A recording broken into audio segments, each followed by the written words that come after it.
Hi, it's me again, and I might have previously said something along the lines of real journalism is dead in this country, and I'm man enough to admit when I'm wrong, and it's not going to be this time though, because my piss has been officially boiled again, this time by a gentleman. I assume gentleman, you can't assume gender anymore, can you? Brad Diaz of the Bradford local newspaper. Look at the state of this article. Lowest hanging fruit possible to get something in your local paper that's supposed to serve the community in which it's published and for and paid by. Come on, Brad. 5 people from Bradford have been fined nearly £900 in total for using TVs without licences. So this is another one of those articles where he's got bugger all else to do, calls himself a journalist, or they call themselves a journalist, can't be bothered to come up with an interesting story for the local community, so just reads the local court records and publishes it. Now, yeah, I don't condone watching stuff you shouldn't be watching if you don't pay the licence fee, blah, blah, blah.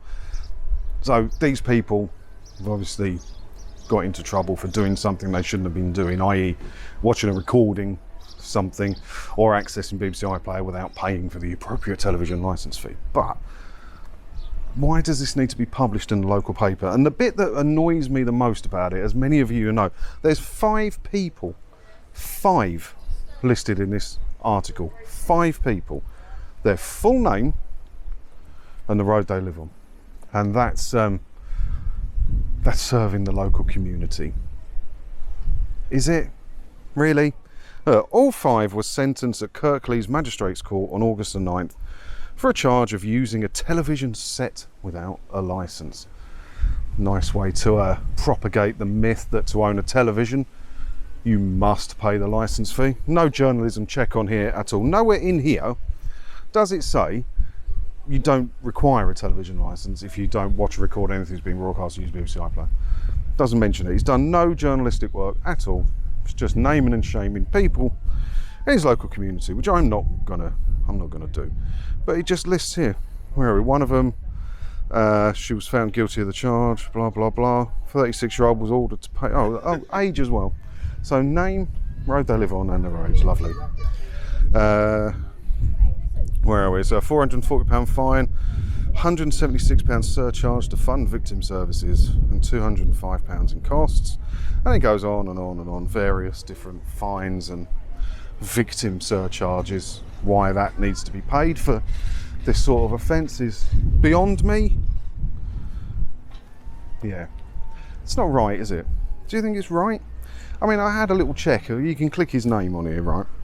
So if you click his name on the article, it comes up Brad Diaz, don't know, whatever. All of his recent articles, a bit windy in here, I might have to do something about that. All of his recent articles are just court records. Just court records. And it's the bit that makes me laugh the most. There's a Brad was shortlisted for a national award in March 2021. And if you go on his Twitter last year, he's standing there holding a certificate for some award for looking at local court records and naming and shaming people in his local community for a publication that's supposed to serve the local community, support the local community, and is funded by the local community. Yeah, okay. And there's comments on this article as well. So this is the problem I have with these articles, is that it propagates the narrative that you must pay for the licence fee if you own a television, which is, we all know it's false. The problem is, we all know it's false, but a lot of people out there don't. You can own a TV, you can own all the TVs you want. As long as you don't watch recording things being broadcast and use BBC iPlayer, you don't need to pay for the licence fee. Now look at some of the comments on here, look. Why not just pay for a licence if you use a TV? It's got 32 upvotes because you can use a TV for certain things without needing the licence fee. You shouldn't be watching telly then, there are others paying for you. Typical lazy benefits scrounger. Okay, I mean, I don't pay the licence fee, and I haven't for, it's pushing 10 years now, pushing 10 years. Do I look like your average, well mind you, what does your average benefit scrounger look like? But I have a full-time job, I have a part-time job, and up until recently I was delivering fast food as well. Am I a benefit scrounger because I don't pay for something that I don't use? I don't use broadcast TV or iPlayer. I don't need to pay for it. And why is there a Ryanair van behind me as well? I don't know. What else is here? You shouldn't be watching TV, blah, blah, blah. Yes, it's a criminal offence. Whether you agree with the law or not, it does not entitle you to break it. So, hey, people, these kind of stories propagate that narrative. Oh, look, there's finally somebody called The Light, who is enlightened, obviously, because you don't need a licence for a TV. If you doubt that, go read up on the law. Yeah, but that's what the journalist... Hang on, sorry. That's what the journalist should have done. It's not... There is no journalism in just going through the court records and naming and shaming people in your local community for a complete nonsense offence. It just scroll through these comments. It's an embarrassment. It's an embarrassment. He could have set that right. How hard is it to do the very basics of research for an article that I nearly said writing, then copy and pasting? Just do the very basics of research. If you don't watch recordings being broadcast or use BBC iPlayer, Brad, no TV licence is required. Why not serve your local community in that manner? Why not help some of the people of your local community of Bradford who are struggling to pay for their bills at the minute and struggling to afford living at the minute, those people who may very well be on benefits and need a bit of extra money?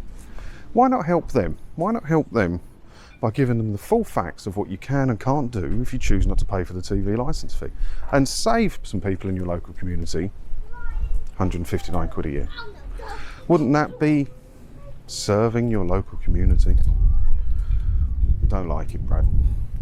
I don't like it, mate. And I hope someone sends you this video, and I hope you correct it, and I hope you stop being a journalist.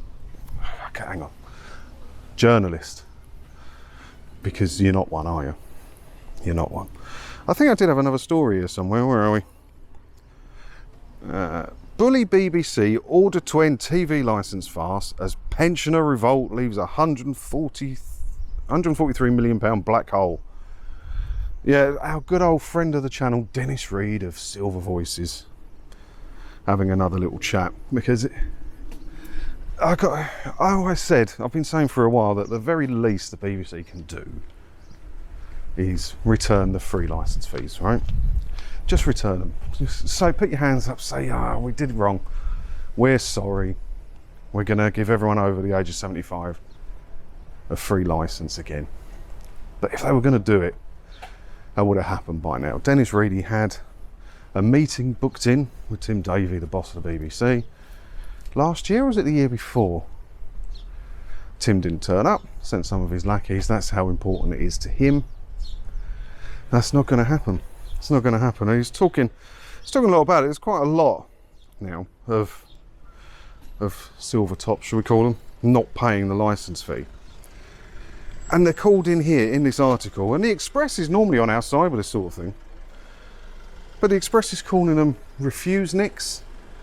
Again, yeah, if you are watching a recording, blah blah blah, and not paying the licence fee, you could be classed as that. But what if you're playing by the rules? And I know Dennis Reed has informed his members about the rules of not having the TV licence fee and stuff like that. There's people here saying, well, one elderly refusenick has been slapped with a staggering 28 enforcement letters, according to the Silver Voices campaign group. Well, if anything, that should prove to you that you've got nothing to be scared about.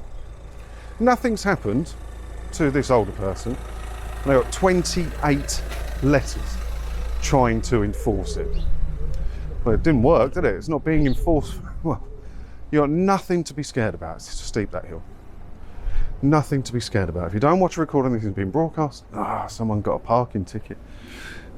Sucks to be you in your Kia. If you don't watch a record, anything's being broadcast or access BBC iPlayer, you do not require a television licence. I know it's harder for the OAPs. It is. My mum's in that age bracket. She gets a free one now. She's on pension credit. She did struggle with streaming. We did cancel it before she got the free one. We did cancel her stuff. And all her Sky was cancelled and everything. I tried to teach her to stream it on demand. And yeah, she struggled a bit with it, but she was getting there in the end. But Her problem was she was just terrified all the time of the knock on the door. And this is me, this is what I've been preaching for years, right? If I can't reassure my own mum, and it was just, you know, at her age, she lives alone, she was burgled before, she doesn't like the thought of, you know, people knocking on the door and demanding to come in, so she's just, but luckily she got a free one. So I get it. But if you can get your head around streaming, you don't need to pay it. And Brad needs to help the people of his community who are under age of 75 or over understand the rules by doing some basic journalism. So there we go. I think they'll cover it for today. It's a bit of a slow news day for other stuff, so I had these ones bookmarked for a couple of days. I thought we could talk about them. So yeah, I think I'll leave it there. And walk up the high street. Dog's wearing the cone of shame, look. Poor thing. So yeah, I think I'll leave it there. I'm going to go to, hopefully the pie and mash shop's open today. Pie and mash for lunch. And I will see you in the next one. Oh, I told you I went to see a car on the weekend, didn't I? I was going to go all in and buy me dream car. I didn't, I bottled it at the last minute. It was a Porsche, an old Porsche. Bottled it at the last minute. Couldn't do it. Never mind. Right, I'm going to go and I'll see you in the next one, whenever that'll be. Ta-da.